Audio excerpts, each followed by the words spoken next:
Hey guys, what's going on? This is Saving here, and I'm gonna be bringing you a quick guide about my build, which I was doing in guide about pets, farming pets, and probably my best route for doing that. So with that being said, I want to actually show you which build is this, because like 50 or maybe even more comments was about that one.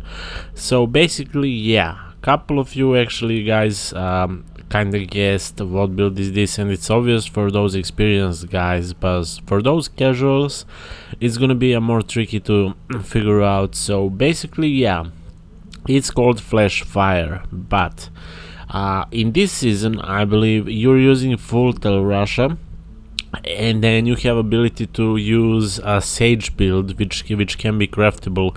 It's gloves and feet, and with that you get extra death breath by killing every single elite pack. So basically on T10 you get most of the time 3 death breaths instead 2, and that's kind of cool. But I managed to get a lot of those even with trolls and what's so not, so I have like over 7,000 at the moment, and I was rolling a lot weapons and all those kind of stuff.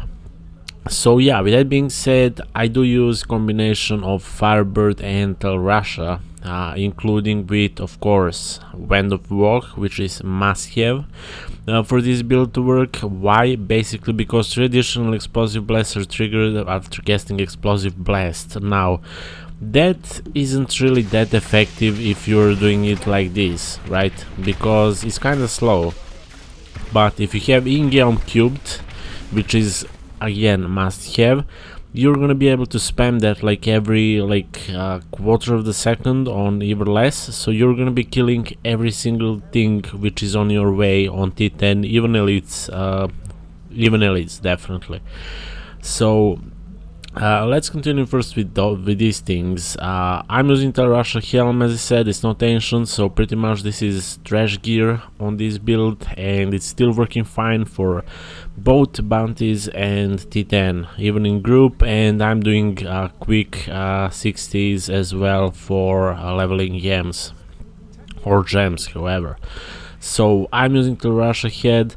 Helm, you want intelligence, vitality, crit chance, and some sort of resistance on the armor. Basically, you want attack speed, kinda, because that's like that's how you get basically torso every single time when it drops. Again, it's not ancient.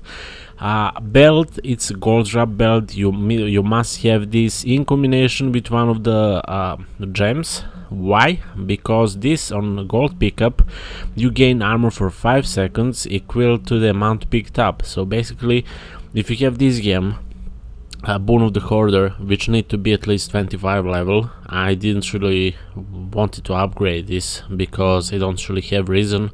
You basically, every single time when you kill enemy, you get ton of gold on the ground, and if you have pet or you're like running around, you're gonna pick up that gold. And if you get like 20 millions, you're gonna get toughness about 20 millions here, or even more. Usually numbers will be like much higher. Sometimes they're not gonna even be able to stay here properly. So you can't die as long as you kill enemies, mobs, as long as you get gold. Now in GRs, Greater Rifts, you don't have gold, so this build is crap. So this is only for farming T10s and Bounties most of the time. So yeah, this is like must have. As usually, I got it very ancient. It's same thing: resistance, life, vitality, intelligence. Again, Tel Russia legs, same thing: intelligence, vitality, armor, poison resistance. And then you have hands. You want a crit, dodge, actually crit damage and crit chance with intelligence. Attack speed not really required, it's solid. Secondary, again, you want resistance. So you have like those 4, and you have this amulet, which I had luck to get, like critical hit damage and critical hit chance almost maxed out. So you have those 5 pieces of Tel Russia, and in cube you're gonna be using Royal Grandeur ring to get a bonus of 6th. And in combination with that, you're gonna be using shoulders from Firebird, where you're gonna add you're gonna basically adding explosive blast damage by 15%. I didn't really roll that high. Reduce resource cost, yeah, it could be helpful because using blast all the time actually eat user cam power, so when you're going and spam that with in-game, you're gonna getting really low sometimes. You're gonna need to be careful on that as well. With shoulders, we do get ancient set boots. You want movement speed on them, of course. Not really great this one, but it's solid because I'm using Firebird Archon as well, and I have better one there. And then you want offhand as well, where basically want critical hits grant. I believe 4 arcane power is probably the best, but I got this one because I can roll to critical hit chance increase by 10%. And then you have fire skill damage more and intelligence including damage. So with those 3 items you get bonus of 4, and you deal fire counts take the same amount of damage every 3 seconds, blah blah blah. You can see those description. So basically those 2 sets in combination, including this weapon, including Nemesis bracers of course, for every pylon to get new elite and proc in-game, which is really important to keep that running up and running. What the hell? And then we're using focus and restraint for this one. This one is better because you have like damage, critical hit damage, critical hit chance, while on this one I have intelligence with those 2, but they're kinda solid. On this one there is actually, and resistance. This one is actually really solid ring. I didn't realize that. Yeah, of the games, you want Bane of Trapped. Increase damage against enemies under the effects of control, impairing effects by 43 in my case because I leveled up this to 95. And then you can use Goguk if you have enough cooldown actually, but you can do that with in-game and increase your armor and damage, which is not necessary actually for T10, so it's kinda pointless. I find this game more powerful because you do get 20% increased damage after you kill elite pack, and with this build you're gonna be killing only elite packs basically to proc your in-game over and over again. So Bane of Powerful is my recommendation here. Now I said Nemesis Bracer is must have as well. You need to have this one, War Sergeant Arm Guards, however, I don't know how to pronounce that one. Every time you destroy a breakable object, and you're gonna be destroying a lot even without noticing, you gain short burst of speed. So if you get better stats on this one, you can use this one here, Nemesis Bracers here, but that's kind of whole thing. Other than that, well, let's start 1t6 and you're gonna see how this works. Oh yeah, I didn't say actually anything about skills. We have Electrocute, which we're using to proc one of the rings.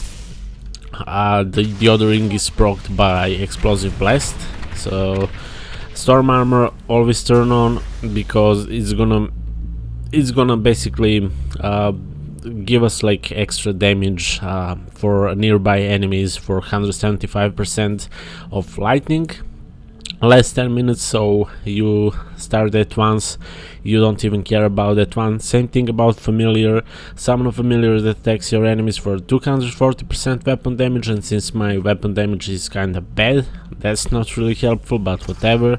Then you do have Frost Nova, Frozen Mist. That's gonna be helpful most likely when you start actually Rift and you wanna proc first thing Yelm on elites. Otherwise, I don't really use this one. And then of course you have Explosive Blast Chain Reaction, which is must have, and this build is basically focused on this skill particularly, including teleport of course, where you need teleport. Now, do you want Calamity or you can go with Safe Passage, it's your choice. Doesn't really make difference too much.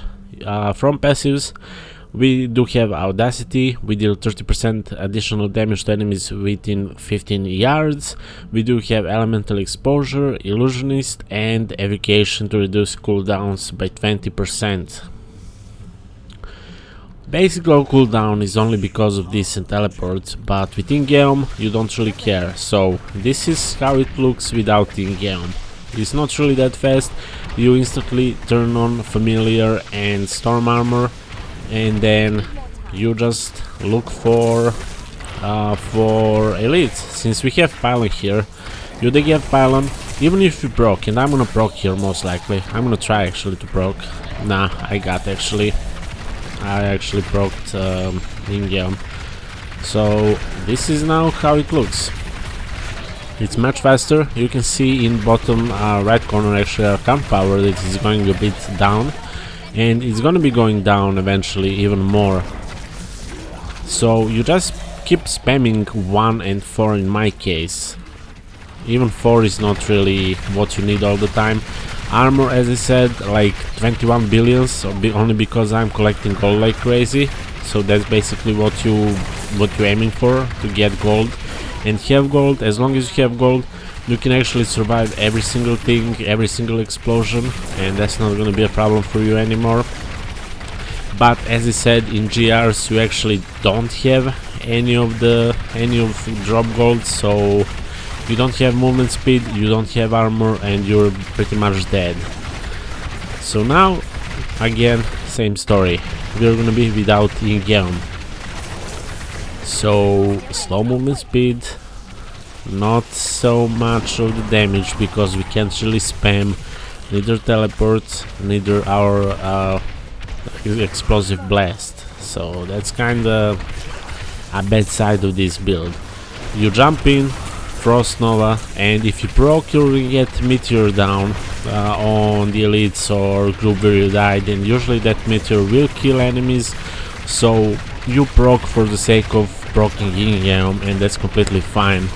I die fairly a lot. Usually I'm avoiding boss fights in Bounties, but that is mostly because I don't have a solid weapon, ancient weapon at least, with much higher damage that I can like literally one-shot of those boss fights in Bounties, especially because I don't have this speed of wave of the blast, because I don't have again elites all the time, and even if you have elites in Bounties you can't really get to the boss fight properly, and usually you end up with this speed of wave of blast, so that kinda sucks. I'm gonna be trying to proc myself here on these guys and try and die if I can. There we go. So usually that Meteor save you, like give you extra life, and then you can continue spamming, and usually when that happens you're gonna be like inside of the elites, group of the elites, and then it's fairly easy for you just to finish them. But always use Frost Nova when you jump into elites, because that way you actually kinda do a bit more damage. You froze them as well, so it's solid. But yeah, basically 1 and 4 occasionally with Nemesis Bracer. Every pylon is basically a bit more a longer duration on your in-game, so it's really enjoyable. But for me at the moment, Monk is a bit more interesting, so that was like literally half-second death on boss fight, and as I said, I don't have anything special here. In fact, I have only ancient waste, which is literally the most pointless thing here, because you do have armor from gold, so that's kinda not really what you need. So yeah, that's basically already familiar Flashfire Wizzard, but for the sake of you guys I'm gonna place this in annotation. Hopefully you find this helpful. Otherwise, thank you for watching and stay tuned for more.